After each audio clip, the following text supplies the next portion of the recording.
Whoa! For a balanced body episode, it's the little things that count.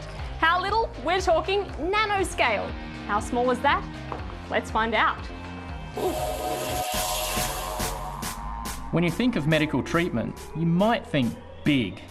Big ambulances, big hospitals, and big equipment too. But we've been developing breakthrough medicines that are very, very small. In fact, I'm holding millions of them right here now. Hi, I'm Chris. I'm a professor at the Australian Institute for Bioengineering and Nanotechnology and the Centre for Advanced Imaging. Welcome to the exciting world of nanomedicines. Nanomedicines are microscopic particles filled with drugs that we can inject into a patient's bloodstream. They're a little bit like a capsule that you swallow, but far smaller. They're so small, in fact, that you could line up 10,000 of these tiny capsules across one width of a human hair. Because these nanomedicines are incredibly small, we can study their effects in some very interesting ways. We're focusing on targeting tumours. These are cancerous cells that have unique proteins on their surface, and we can engineer our nanoparticles to find these proteins and lock onto them like a magnet. That way, our drugs only affect the disease cells and not the healthy surrounding tissue.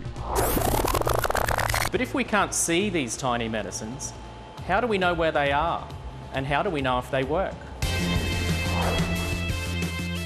Our nanomedicines contain a radioactive element called an isotope, which gives off a very precise signal.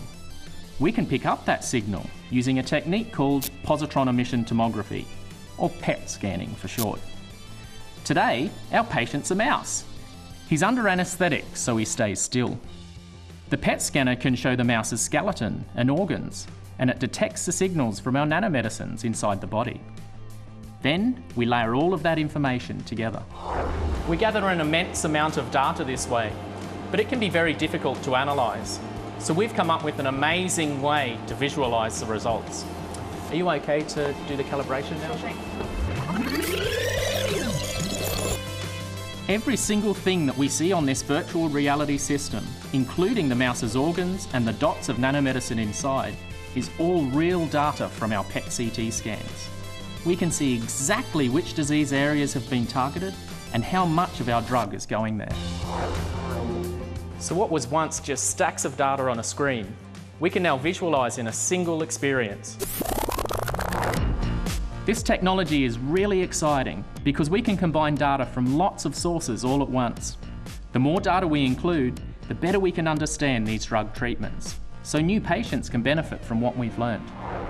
And of course, we want to treat more than just mice. We're excited for nanomedicines and VR to help with human patients too. In the future, scientists around the world could be uploading nanomedicine data into a system just like this.